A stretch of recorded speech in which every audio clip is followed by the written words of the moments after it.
Hurricane Harvey has severely flooded Houston, Texas. In fact, there has been more than 20 inches of rain reported. 300,000 people were left without power at various times, and more than 7,000 people were evacuated and forced to stay at various shelters, including the Brown Convention Center on Monday night.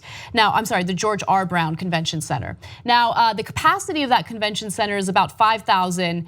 However, there are varying reports indicating that there were between 7,000 to 11,000 people attempting to find shelter there. So the situation is dire. Let's go to graphic 27. One individual says that it's, quote, hell. He also says, all my stuff damaged. I have no clothes, no shoes, no clothing. So people are desperate to find shelter, and unfortunately, there is very little room to house these individuals and keep them safe. So as a result, there have been some public figures who have faced criticism for what appeared to be them closing the doors on the residents of Houston.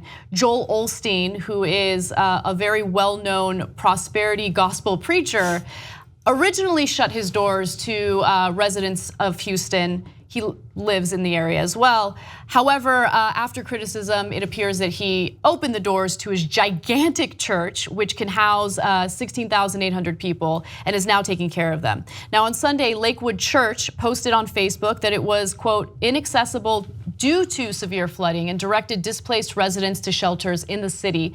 The church can hold more than 16,800 people. The Facebook post did court criticism on social media, where photos appeared to suggest that the massive building had not been damaged by the rains. All right, so I'm gonna be as clear as I can on this story. There is not a lot of clarity on what's really going on, right? So Joel Osteen is claiming that it was in an area that had a flood warning. He claimed that the church was not flooded itself, but the parking garage was flooded. People who lived in the area said that's not true. They shared pictures on social media and said there are cars driving in this area. There's no flooding. The church is completely fine.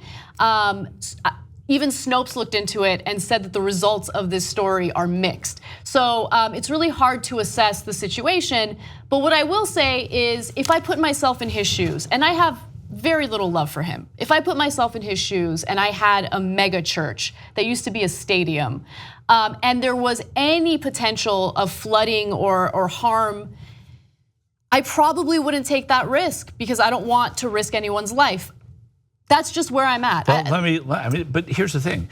The entire city, virtually the entire city of Houston is flooded. Yeah. The people that are seeking refuge from terrible flooding, and if they go to some flooding or perhaps a place where there are services, that's an improvement over where they're leaving. Yeah. And so I think the fact that he didn't open it up as a shelter to some of these people, I mean, shelter is a funny word too, because that church is a 16,000 capacity tax shelter, right? I mean, they are subsidized. They are.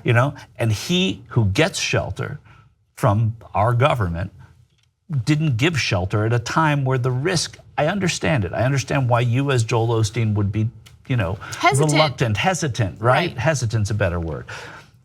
But still, this is a disaster. Like and he is a minister.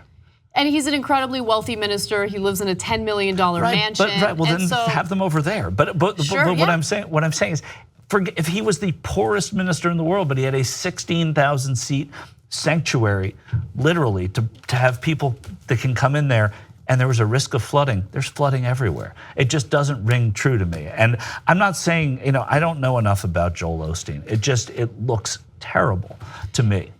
It does look terrible. To be fair, in 2005, he did open his church to victims of Hurricane Katrina. So, in the past, he has helped people and in a big way. So I feel like with this story, it's kind of hard to tell what's really going on, and I feel bad criticizing him because, again, anytime we do a story, I want to put myself in the shoes of the person that I'm about to criticize and think about what I would do. I don't have hard evidence indicating that, it was either completely flooded, a little flooded, no threat of flooding whatsoever. And so I hate the story because I don't know. I don't know. And Snopes doesn't know. There's no article that's even clear on it. And so you have to make a decision. Do you risk people's lives, potentially risk people's lives, or do you, open your doors and shelter them anyway? You open your doors and you shelter them. Yeah, well, he's doing that now. So he's doing that now, and most ministers and pastors and men and women of the cloth there are doing it. And he may have done it in Katrina. He may have done many things that make him a worthwhile citizen. He made a bad call here. So despite when it happened, because there was water, then there wasn't water, then there wasn't, then there was again. The thought that I had when I saw this was it goes back to the policies and also support from your government that you fund. Many people, mostly conservatives, will say, hey, we got to stop handing out all this money to these gimme people and let the churches and charities help. Yeah. Churches and charities don't always help. Sometimes they do, a lot of times they do, sometimes they don't. In this case, when they don't, for whatever reason, out of being cautious or just not feeling like it because he doesn't want all these people in his church, whatever reason it may be, he wasn't able to help or wasn't willing to help. That's why you always have your government that you actually pay for do this. Right. Help us build independent media together. TYTnetwork.com/join.